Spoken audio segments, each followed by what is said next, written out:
నమస్తే, welcome to న్యాయం కోసం. ఇవాల్టి న్యాయం కోసం కార్యక్రమంలో పట్టా భూమి అంటే ఏంటి, అసలు పట్టా భూమికి ఏబిసిడి వర్గీకరణ అంటుంటారు, అది ఎందుకు చేస్తారు, అలాగే పట్టా భూములను ప్రభుత్వం వెనక్కి తీసుకోవచ్చా, ఇలాంటి చాలా అంశాల గురించి వాళ్ళ మనం చర్చిద్దాం. మనతో పాటు జాయిన్ అవుతున్నారు MTech, LLM, MBA, MA economics, MA mass journalism and advocate Kotipalli Ayyappa garu మనతో పాటు జాయిన్ అయ్యారు. వారితో మాట్లాడారు. నమస్తే అండి అయ్యప్ప గారు. నమస్తే మేడం. సార్, అసలు ఈ పట్టా భూములు అంటే ఏంటంటారు, వివరిస్తారా ఒకసారి? ప్రభుత్వం కొన్ని పరిమితమైనటువంటి షరతులతో పేదవారికి ఇచ్చేటువంటి భూముల్నే పట్టా భూములు అంటారు. ఇందులో ఏబిసిడి వర్గీకరణ కింద పట్టా భూముల్ని వర్గీకరించవచ్చు. ఇందులో ఏ అనేది పూర్వార్జితం నుంచి కానీ కొనుక్కున్నా కానీ అవి అనువంశికం నుంచి కానీ వస్తే దాన్ని ఏ అంటారు. దాన్ని పూర్తి స్థాయిలో ఎవరైతే హక్కు కలిగినటువంటి వ్యక్తి ఉన్నారో దానికి దస్తావేజులు ఉంటాయి, పట్టాదారు పాస్బుక్ ఉంటుంది, దాన్ని అమ్ముకోవచ్చు. దానికి ప్రభుత్వం యొక్క అభ్యంతరం ఏమి ఉండదండి. అలాగే బి-సి-డి అనేవి డిఫరెంట్ గా ఉంటాయి. ఇప్పుడు ఎవరైనా నిరుపేదలకు కానీ, ఎస్సీ ఎస్టీ సామాజిక వర్గాలు కానీ, గిరిజనులకు కానీ, ఇటువంటి వ్యక్తులకి భూమి లేనటువంటి వ్యవసాయ భూమి లేనటువంటి వ్యక్తులకు కానీ, అలాగే ఇళ్ల స్థలాలు ఇచ్చేటువంటి క్రమంలో కొన్ని ప్రభుత్వ రంగం యొక్క పోరంబోకు భూములు కానీ, ప్రభుత్వం అది నిరుపయోగంగా పంటలకి నిరుపయోగంగా ఉన్న భూముల్ని ఇళ్ల స్థలాలుగా ఇవ్వటం కానీ, అలాగే ఇది వ్యవసాయ భూములు కూడా నిరుపేదలైనటువంటి ఎస్సీ ఎస్టీ సామాజిక వర్గాలకి, గిరిజనులకి, అలాగే అక్కడ భూమి లేనటువంటి నిరుపేదలకి ప్రభుత్వం వారి యొక్క అభ్యున్నతగా ఇచ్చేటువంటి పట్టానే బీఫామ్ పట్టా అంటారు.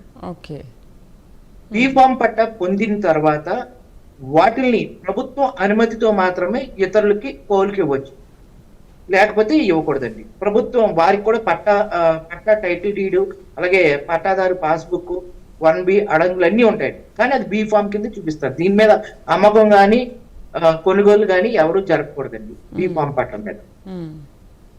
ఓకే, అలాగే ఏబిసిడి వర్గీకరణ కదా. సి అంటే ఎప్పుడు వర్గీకరణ? సి అంటే ఏంటంటే కేవలం సాగు మాత్రమే చేసుకునేలాగా, ఎటువంటి హక్కులు లేకుండా అనుభవించేటువంటిది. ఇప్పుడు ఏదైనా పంట కాలువ గొట్లు గాని, లేకపోతే ప్రభుత్వ రంగానికి సంబంధించినటువంటి కొన్ని పోరంబోకు భూములు గాని, అది నిరుపయోగంగా ఉన్నప్పుడు ఎవరో కొంతమంది దాన్ని ఆక్రమించుకుని వాళ్ళు సాగు చేసుకుంటూ ఉంటారు. అది ప్రభుత్వం దృష్టిలోకి వెళ్ళినప్పుడు వాళ్ళు ప్రభుత్వం మీరు ఈ భూమి వ్యవసాయం చేస్తున్నారు, ఏ కారణం చేతంటే మాకు ఎటువంటి జీవన వృత్తి లేదని చెప్పి వాళ్ళు ఒక దరఖాస్తు చేసుకున్నట్లయితే ప్రభుత్వం వాళ్ళు ఇన్ని సంవత్సరాల నుంచి వాళ్ళు సాగు చేస్తున్నారు కాబట్టి వాళ్ళకు సి ఫామ్ పట్టా భూమి ఇస్తుంది. ఆ పట్టా కింద ఆ పట్టాని కేవలం సాగు కోసం మాత్రమే, ఎటువంటి కన్స్ట్రక్షన్ కానీ ఏమి చేయకూడదు. దాంట్లో ఎటువంటి అక్రమ నిర్మాణాలు కానీ దాన్ని నిరుపయోగంగా మార్చడం కానీ ప్రభుత్వ అనుమతులు ప్రతిసారి తప్పనిసరిగా ఉంటాయి. ప్రభుత్వం కనుక ఏదైనా ఇప్పుడు కాలువొట్ల మీద ఉంది, కాలువలు అనేవి ఎక్స్టెండ్ చేస్తూ ఉంటారు, అప్పుడు ప్రభుత్వం కనుక తీసుకోవచ్చు అండి, వెనక్కి తీసుకోవచ్చు ఆ భూములని. రైట్, డి గురించి తెలుసుకుందాం అయ్యప్ప గారు. ఒక కాలర్ ఉన్నారు విజయవాడ నుంచి, నిర్మల. హలో. మరి నాకు బీ ఫార్మ్ ఏదో తెలియదు కానీ మా నాన్నగారు 46లో పుట్టారండి. 46లో అది అంతకు ముందు మా నాయనమ్మ గారి నుంచి నాన్నకు వచ్చింది. నాన్న అలాగే ఉంచి అది నాకు రాశారు. నాన్న 4 ఏళ్ల క్రితం చనిపోయారు. అంటే దాదాపు 75 ఏళ్ళు మా నాన్నగారు దాంట్లోనే ఉంది. మా నాన్నగారికి తెలియకుండానే ఉన్నారు. మా నాన్నగారు కూడా పుట్టారు, అయిపోయింది. ఇప్పుడు అది దానివల్ల మాకేమన్నా సమస్య? మా వరకు మ్యూటేషన్ అవ్వలేదు, ఏం చేయాలి?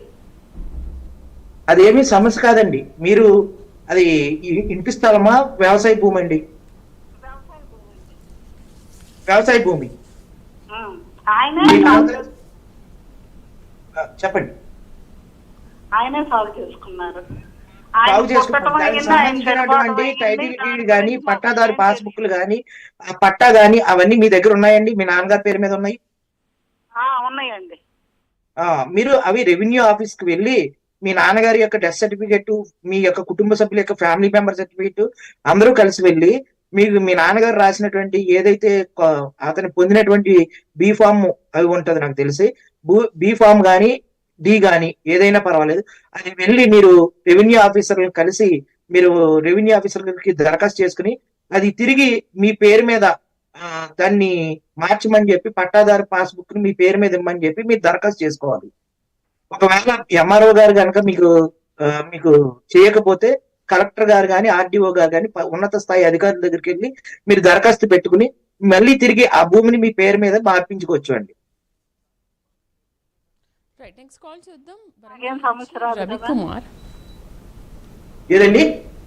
దానివల్ల మాకేం సమస్య రాదు కదా? మీకు ఏం సమస్య రాదండి. ప్రభుత్వం వారు తిరిగి తీసుకునేటువంటి హక్కు ఏదైనా ఉంటే దానికి ఆల్టర్నేటివ్ ఏదైనా చూపిస్తారు మీకు, అంతేగాని డైరెక్ట్ గా తీసుకోరండి. దానికి ఏదో ఒకటి న్యాయం చేసిన తర్వాత తీసుకుంటారు. అది ప్రభుత్వం వారికి ఎటువంటి ఇబ్బంది లేనప్పుడు ఆ భూములు వెనక్కి కూడా తీసుకోరు. మీరు నిరంతర్యంగా మీరు సాగు చేసుకోవచ్చు అంట ఆ భూమిని. రైట్, నెక్స్ట్ కాల్ చూద్దాం. వరంగల్ నుంచి రవికుమార్. హలో, మేడం చెప్పండి మీ సమస్య ఏంటి చెప్పండి.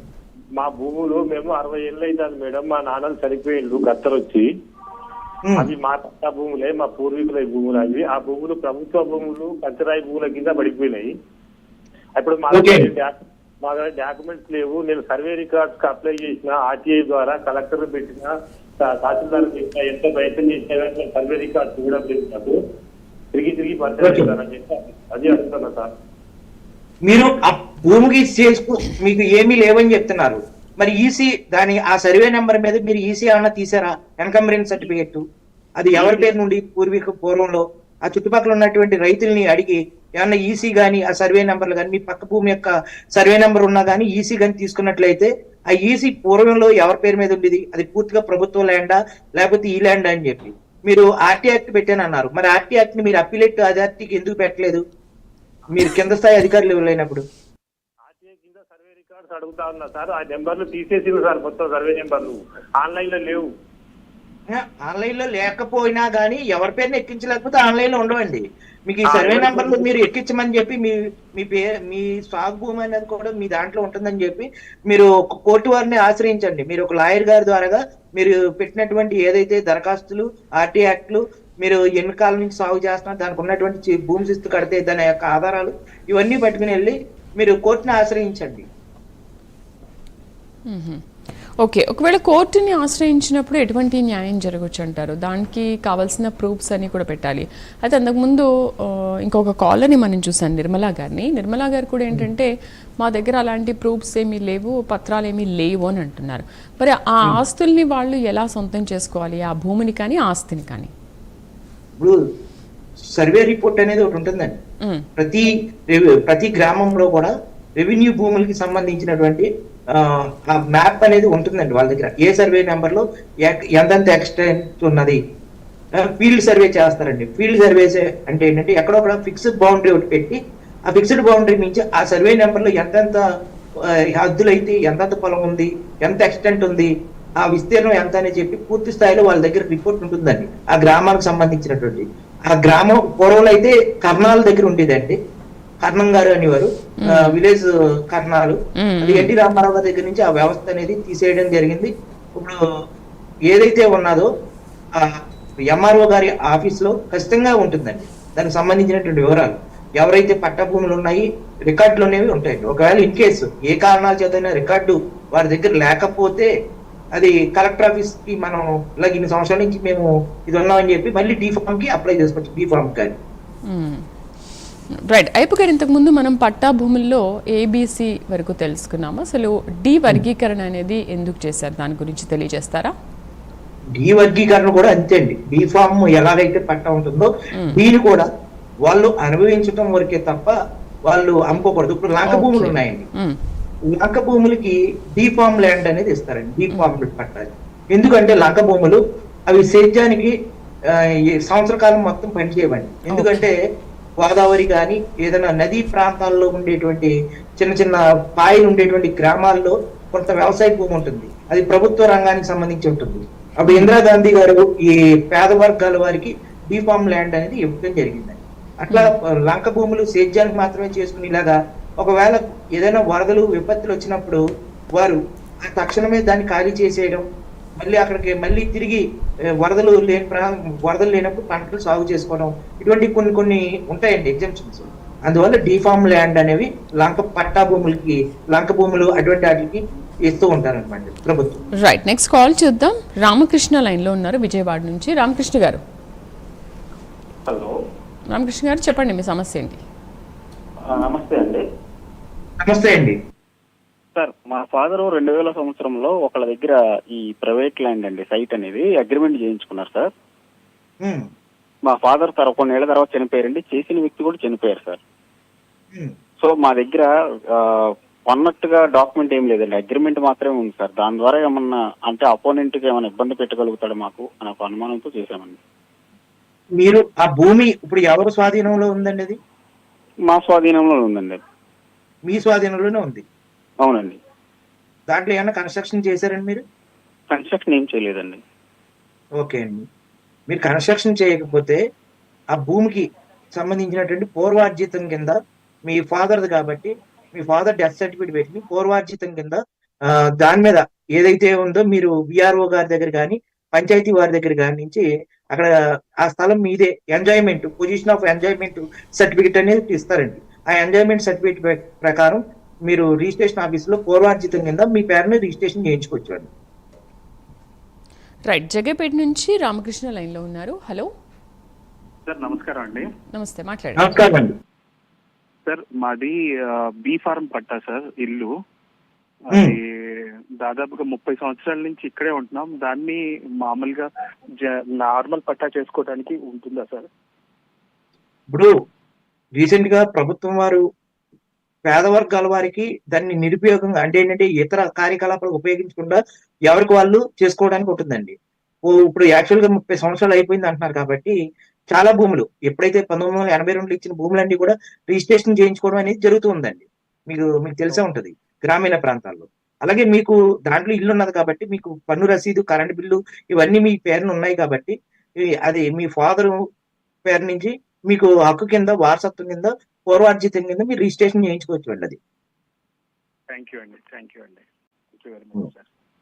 వెల్కమ్ అండి. వేస్లు అనేవి కూడా ఉంటాయంటారా అయ్యప్ప గారు? ఏంటి మేడం గారు? పట్టా భూములకు కూడా పాస్ పుస్తకాలు ఇవన్నీ ఉంటాయా? దస్తావేజులు ఇలాంటివన్నీ కూడా ఉంటాయా? దస్తావేజులు ఉండవండి. అంటే టైటిల్ డీడ్ పుస్తకాలు అంటే పాస్బుక్. ఎందుకంటే వాళ్ళు కౌలు రైతులు కదండి. కోఆపరేటివ్ సొసైటీల ద్వారా వాళ్ళు లోన్ పొందుతారండి. అది ప్రైవేట్ బ్యాంకులు కానీ గవర్నమెంట్ ప్రభుత్వ రంగ బ్యాంకులు కానీ వాళ్ళు పొందడానికి ఉండదు. ఓన్లీ కోఆపరేటివ్ సొసైటీస్ ద్వారా మాత్రమే వాళ్ళ యొక్క సేద్యపు నిమిత్తం సహకార శాఖ ఏదైతే ఉందో ఆ సహకార శాఖ నుంచి, కేంద్ర సహకార శాఖ నుంచి, రాష్ట్ర యొక్క సహకార శాఖ నుంచి, వ్యవసాయ శాఖ ద్వారా వాళ్ళకి నిధులు అనేవి నాబార్డు వీటి ద్వారా నిధులు అనేవి వస్తూ ఉంటాయి. ఆ నిధుల ద్వారా రైతులు సేద్యం చేసుకుని పంటలు పండించుకోవడానికి ప్రభుత్వం కొంత మొత్తంలో వాళ్ళకి రుణాలు ఇస్తుంది. అది లంక భూములు కూడా ఇస్తుంది కాబట్టి వాళ్ళ పేరుని ఏదైతే వాళ్ళు సేద్యం చేస్తున్నట్టు ఎంత పొలం అయితే ఉందో దాన్ని బీఫామ్ అయినా సరే డీఫామ్ అయినా ఏదైనా కానీ దాన్ని ఆన్లైన్ చేస్తారు. పట్టాదారు పాస్బుక్ ఇస్తారు. అలాగే ఈ పాస్బుక్ అని ఇప్పుడు కొత్తగా వచ్చింది కాబట్టి ఈ పాస్బుక్ కూడా ఇస్తారండి. టైటిల్ డీడీ అన్ని ఇస్తారు. దాన్ని అమ్ముకోవడం కానీ ఇవన్నీ చేయకూడదండి. ఒకవేళ లీజుకి ఏదైనా ఇవ్వాలి అనుకుంటే ఎవరికైనా అది ఖచ్చితంగా రెవెన్యూ అధికారుల యొక్క అనుమతి తప్పనిసరిగా తీసుకోవాలి.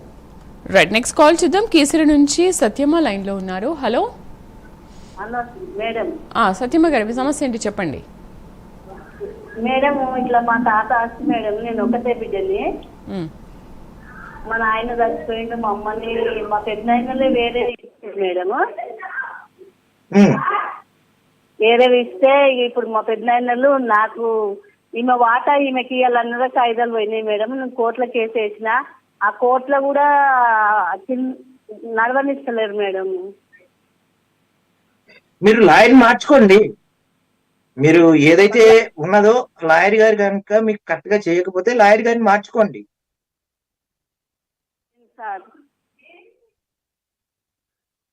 ఆ హక్కు మీకు ఉంటుందండి. హైదరాబాద్ నుంచి నాగేంద్ర లైన్ లో ఉన్నారు. హలో నాగేంద్ర గారు. ఓకే అండి. హలో హలో చెప్పండి సార్. ఏం లేదండి, మాది 4 ఫాదర్ ప్రాపర్టీ అండి. ఓకే అండి. హలో, అది మా ఫాదర్ అమ్మాడండి. మా ఫాదర్ అమ్మాడు. అది అమ్మి కూడా మేము మేజర్ గా ఉన్నప్పుడే అమ్మాడండి. అది యాక్చువల్ గా అమ్మి ఆయన తన కోసం తాను ఖర్చు పెట్టుకున్నాడు, ఎవరికి ఇవ్వలేదండి. మేము 5 బ్రదర్స్ 5 మెంబర్స్. ఆయన ఇప్పుడు మేము దాని మీద కేసు కూడా వేసామండి. అది కేసు నడుస్తుంది. అది ఇంతవరకు ఏం తెలుస్తలేదండి. అది అంటే సివిల్ కేసులు కాబట్టి కొంత కాలయాపన అనేది జరుగుతూ ఉంటుంది. మీరు ఫోర్ ఫాదర్స్ అంటున్నారు కదా, మీకు తండ్రి గారి దగ్గర నుంచి వచ్చింది, ఇంకా ఫోర్ ఫాదర్ నుంచి వచ్చిందండి? అది ఫోర్ ఫాదర్ ప్రాపర్టీ. మా ఫాదర్ అమ్మాడు సార్. అంటే ఫోర్ ఫాదర్ అంటే మీ తండ్రి గారి యొక్క తండ్రా, లేకపోతే ఇంకా అంతకంటే ముందు తరమా అని అడుగుతున్నానండి. మా తాత వాళ్ళ తాత సార్. మా నాన్న వాళ్ళ తాత అమ్మాడు సార్. దాంట్లో సార్ చెప్పండి. దాంట్లో ఇప్పుడు మీ ఫాదర్ ఉన్నారండి?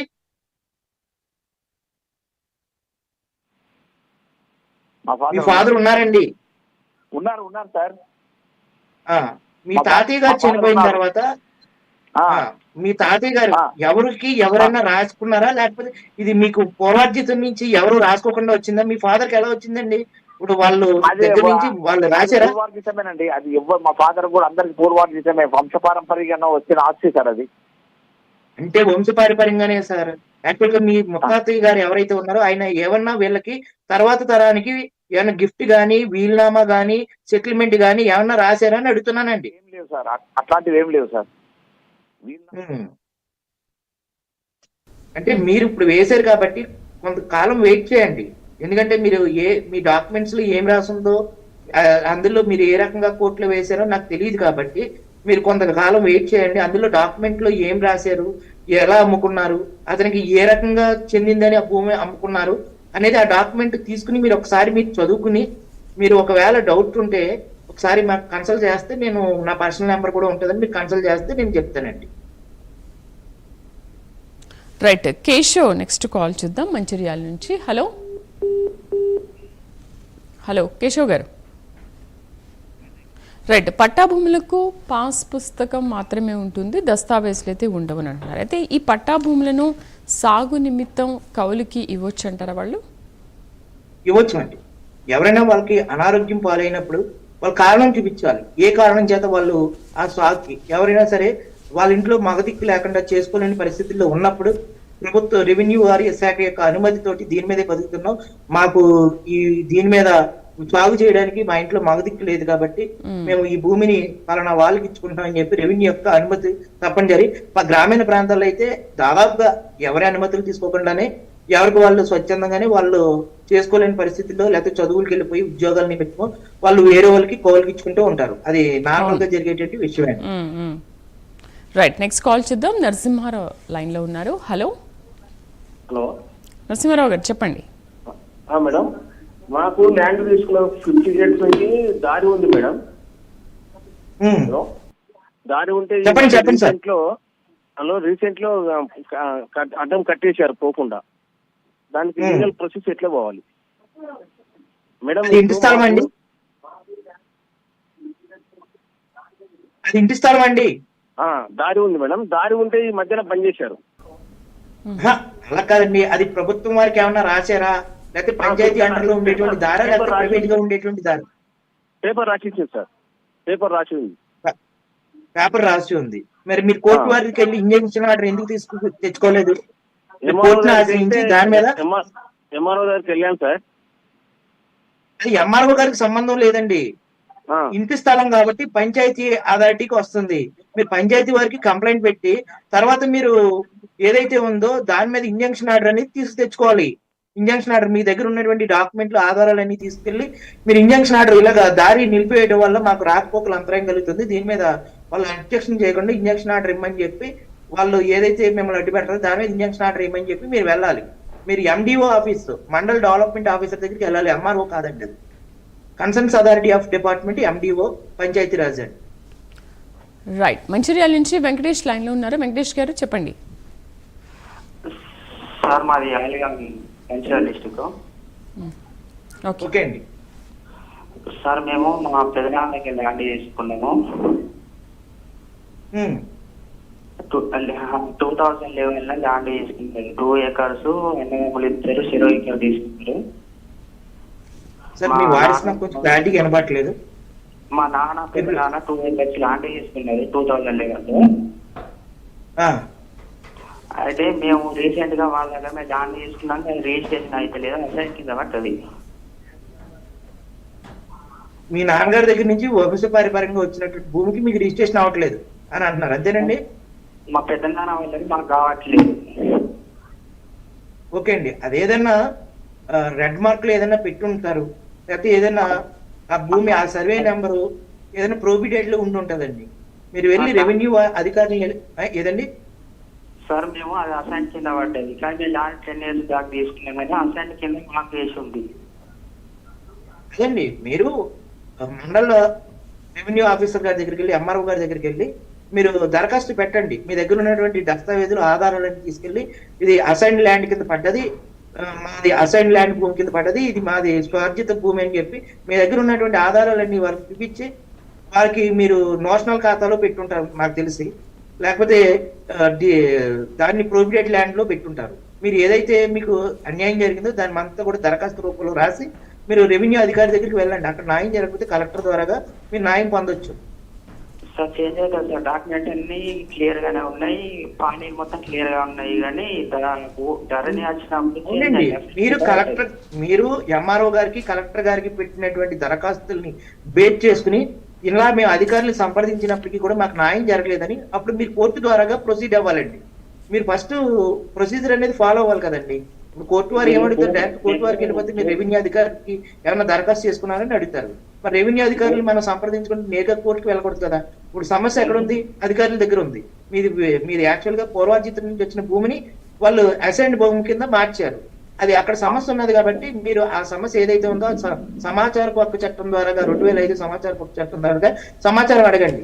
అంతవరకు పన్నులు కట్టినటువంటి రసీదులు, మీ దగ్గర ఉన్నటువంటి డాక్యుమెంట్లు ఇవన్నీ రెవెన్యూ అధికారికి చూపిస్తూ వాటిని ఎండర్ చేస్తూ ఒక లెటర్ రాయండి. ఏ సంవత్సరంలో మీకు ఆ భూములు ఎలా వచ్చాయి, మీరు ఎన్ని సంవత్సరాలు పన్ను కట్టారు, మీరు ఎన్ని సంవత్సరాల నుంచి అనుభవిస్తున్నారు, ఇవన్నీ రాసిన తర్వాత మీరు ఇక్కడ న్యాయం జరగకపోతే ఎంఆర్ఓ గారి దగ్గర జరగకపోతే ఆర్డీఓ గారు కలెక్టర్ దగ్గరికి వెళ్ళినా అప్పుడు న్యాయం జరగకపోతే అప్పుడు మీరు కోర్టులో ఆశ్రయిస్తే మీకు న్యాయం జరుగుతుంది. ఓకే, పట్టా భూములను అమ్ముకునేటువంటి హక్కు మనకు ఉంటుందంటారా? పట్టా భూముల్ని అమ్ముకునేటువంటి హక్కు అయితే ఉండదండి. ఓకే, పట్టా భూముల్ని ఎవరు కూడా అమ్ముకోవడానికి లేదు. అది ఒక మోటోతోటి ఇచ్చారండి. ఏమని, నిరుపేద అల్పాదాయ నిరుపేద వర్గాల వారికి వారి యొక్క సామాజికంగా ఆర్థికంగా ఎదుగుదల కోసం ప్రభుత్వాలు వాళ్ళకి జీవన వృత్తి కోసం ఇచ్చినటువంటి భూములండి. అలా అమ్ముకుపోతే రేపొద్దున పట్టా భూములన్నీ అమ్మేస్తూ ఉంటే ప్రభుత్వం ఏం చేస్తుంది, రేపొద్దున పేదవారికి ఇచ్చినటువంటి కాన్సెప్టే పోతుంది కదండి. అందువల్ల దాన్ని అమ్ముకోవడానికి అనేది ఉండదు. అయితే ప్రభుత్వానికి ఏమైనా ఉంటుందా, పట్టా భూములను ప్రభుత్వం తిరిగి వాళ్ళు తీసుకోవడమా లేకపోతే మళ్ళీ వెనక్కి ఇవ్వడమా? తీసుకున్న తర్వాత ఒకవేళ వెనక్కి ఇవ్వాలి అనుకుంటే కూడా ఇచ్చే అధికారం ప్రభుత్వానికి ఉంటుందా? ఉంటుందండి. ఇప్పుడు మన రాజధాని ఉంది అమరావతి, సుమారు ప్రభుత్వ భూమి 7,000 ఎకరాలు అన్నారు. ఎన్నోళ్ళ నుంచి సాగు చేస్తూ ఉన్నారు. అది కొన్ని పట్టా భూముల కింద సి పట్టా కింద ఇచ్చారు చాలా వరకు భూములు. సి పట్టా ఏంటంటే ఉన్నంత కాలం వాళ్ళు ఎంజాయ్మెంట్ చేసి అనుభవించడం వరకే తప్ప దాన్ని అమ్ముకోవడం కానీ ఏం చేయకూడదు. రాజధాని యొక్క అవసరాలు, ఒక రాష్ట్రం యొక్క అవసరాల నిమిత్తం ఆ భూమిని తిరిగి తీసుకుంటున్నారు. అలాగే ఒక దాన్ని తిరిగి తీసుకునే హక్కు ఉంటాయి. ఒకవేళ పోలవరం ఉందండి, పోలవరంలో ముప్పు గురయ్యేటువంటి సమస్యలు ఉన్నప్పుడు ఆ కొంత సేకరణ, ఎందుకంటే ప్రాజెక్టు నిమిత్తం కొంత నీరుని నిల్వ చేయాలి కాబట్టి డ్యామ్ లో దాంట్లో ఆ ఏరియా భూమి అంతా కూడా రైతుల చేత ఖాళీ చేపించి వాళ్ళకి భూమిని తిరిగి ప్రభుత్వం తీసుకోవటం జరుగుతుందండి. అలాగే ఎవరైతే పట్టా భూమి పొందారో వాళ్ళు ఇతర ఏదైతే ప్రభుత్వం ఇచ్చిందో ఆ కార్యకలాపాలు కాకుండా అక్రమంగా నిర్మాణాలు చేపట్టడం, రెవెన్యూ భూముల్లో దాన్ని అన్యాక్రాంతం చేయడం, దానికి దొంగ దస్తావేజులు పుట్టించి అమ్ముకోవడం, ఇటువంటి అన్ని చట్టవిరుద్ధమైనటువంటి కార్యకలాపాలు చేసినప్పుడు ప్రభుత్వం వారు స్వచ్ఛందంగానే ఆ భూముల్ని మళ్ళీ ఎవరికైతే ఇచ్చారో లబ్ధిదారుల దగ్గర నుంచి తిరిగి తీసుకునేటువంటి హక్కు కూడా వాళ్ళకు ఉంటుంది. ఏదైనా అసాంఘిక కార్యకలాపాలు జరిగినప్పుడు మాత్రమే, అన్ని టైం కాదు. రైట్ అయిపోయి గారు, ఇవాళ పట్టాభూమి అంటే ఏంటి, ఏబిసిడి వర్గీకరణ కింద అసలు పట్టాభూములు ఏ విధంగా ఇస్తారన్న విషయాల గురించి చాలా చక్కగా వివరించారు. Thank you very much for joining us. ఇది వాళ్ళ న్యాయం కోసం వచ్చే వారం మరొక అంశంతో మళ్ళీ కలుద్దాం. నమస్తే.